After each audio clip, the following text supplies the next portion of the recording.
One man show किसको कहते हैं? अगर तुम्हें ये बात जाननी हो तो तुम जाकर के देख के आओ मूवी कंगवा। हेलो, मेरा नाम है अनमोल और मैं बातें नहीं करता हूँ गोल मटोल।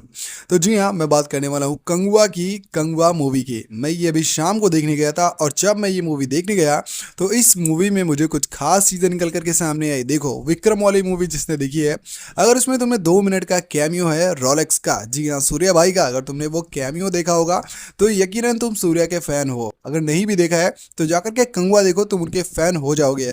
अब लेकिन पूरा रिव्यू सुनने से पहले, अगर तुम सूर्या के फैन और साउथ इंडियन मूवीज तुम्हें बहुत ज़्यादा पसंद है तो वीडियो को लाइक और चैनल को सब्सक्राइब जरूर कर देना।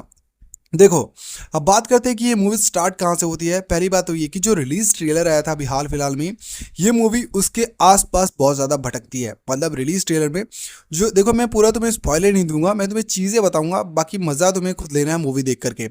मैं बताता हूँ कि इसमें दो स्टोरी चलती है और एक स्टोरी होती है पास्ट से, जो बहुत ही पुराना पास्ट है जुड़ा हुआ है, और दूसरा है मॉडर्न में। तो जो पास्ट वाली स्टोरी है वहां से आता है विलन निकल करके, जो कि 1000 साल तक अपने दुश्मन का पीछा करता है और उसका बदला लेना चाहता है। देखो, जो राजा महाराजाओं वाली जो कहानी होती है, वो सारी कहानियां कहाँ पर टिकी होती हैं? बदले पर। अब उससे भी बड़ी बात क्या पता है, इस मूवी ने एक चीज़ मुझे बोलने पर मजबूर कर दिया, और वो है कि एस एस राजा मौली जी का पत्ता अब कटने वाला है। जी हाँ, जिन्होंने भी इसे डायरेक्ट किया है ना, मैं सच कहता हूँ कि इतनी डिटेल्स, कुछ डिटेल्स तो ऐसी हैं ना जो बाहुबली तक को पीछे छोड़ देती है। सबसे पहली बात, जो वो पूरा लुक है ना कंगवा का, वो जो जिस जहाँ पर पैदा होता है राजा महाराजा कबीले का सरदार, फिर वहाँ से जो स्टोरी को कनेक्ट किया है भाई साहब प्रेजेंट के ज़माने में, वो एक अलग ही एक्सपीरियंस था। और हाँ जी हाँ, स्पेशल इफेक्ट्स काफ़ी सारे हैं। मैंने ये मूवी 3D में देखी, तो मैं बता रहा हूँ कि 3D में देखोगे तो थोड़ा अलग ही एक्सपीरियंस मिलेगा। और हिंदी ऑडियंस के लिए तो एक खास चीज़ मैं तुम्हें लास्ट में बताऊंगा वीडियो के, तुम खाली बने रहना। और हाँ, अब बात करते हैं कि मूवी में आखिरकार चलता क्या है। सबसे पहली बात, Surya the one and only actor, जिनकी आंखों में अगर तुम देखोगे ना तो तुम्हें 2-4 एक्टर का कैरियर दिख जाएगा। बंदे की एक्टिंग इतनी ज़बरदस्त है कि यकीन मानो भाई, अलग ही लेवल है। और दूसरा, दिशा पटानी कहाँ गई मुझे तो पता भी नहीं है कि यार वो चली कहाँ गई आखिरकार। अगर तुम्हें दिखी है तो तुम कमेंट करके बताओ। अब सबसे इंटरेस्टिंग, और मैं कहता हूँ कि सबसे इंटरेस्टिंग रोल पर आते हैं, वो है बॉबी देओल का। बॉबी देओल का लुक देखा है इसमें, मुझे नहीं लगता कि बॉलीवुड उनको कभी इस तरीके से इस्तेमाल कर पाता, और ना ही पिछले भी वो कर नहीं पाए। अब इन सारी चीज़ों से हट करके जो मूवी में सबसे सुपर डुपर खास है वो है इसकी स्टोरी, जो इसको बहुत ही ज़्यादा खास बनाती है। लोगों को हमेशा क्या लगता है कि कंगवा जैसे एक मास सिनेमा है तो इसमें स्टोरी ज़्यादा कुछ होगी नहीं, लड़ाई झगड़ा मारधाड़ होगा और कहानी पर कुछ ज़्यादा ध्यान नहीं दिया है। लेकिन बॉस, आप बिल्कुल गलत हो अगर आप ऐसा सोचते हो।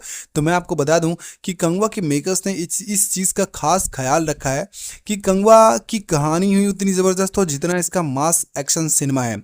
अब कंगवा एक बढ़िया स्टोरी लेकर के आती है जो सस्पेंस बना करके रखेगी और चीज़ों को बहुत वेल कनेक्ट दिखाती है कि आखिरकार ये लड़ाई हो क्यों रही है।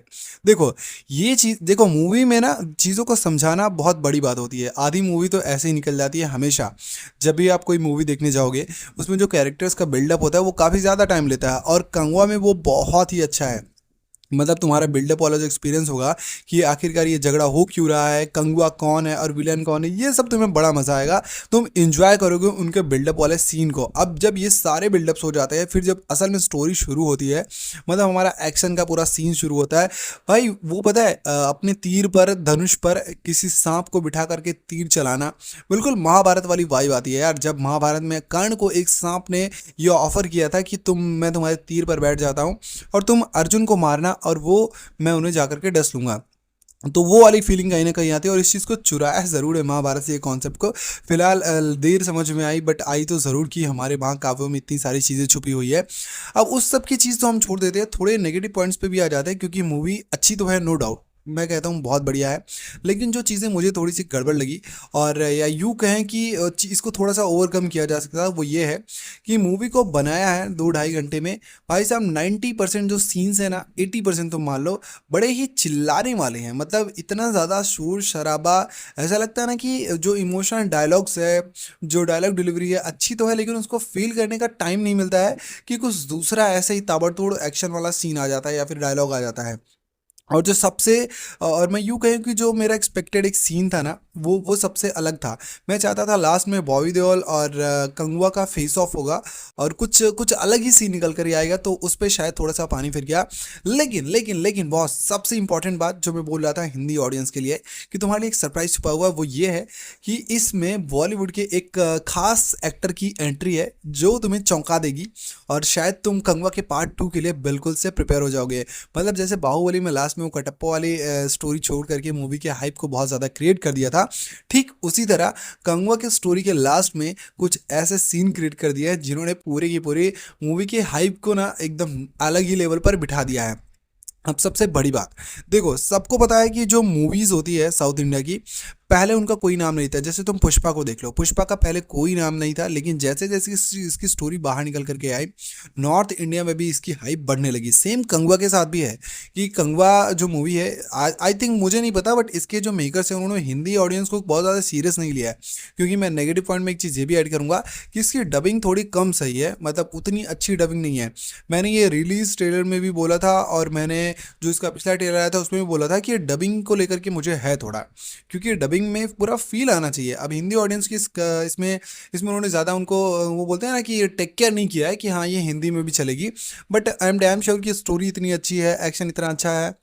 और सूर्या भाई, ये मूवी देखने के बाद तुम्हें लगेगा कि तुम रोलेक्स लेकर के आओ, कहाँ बैठे हो, कंगवा पार्ट 2 लेकर के आओ। तो ये सारी जो फीलिंग आने वाली है तुम्हें मूवी देखने के बाद आएगी।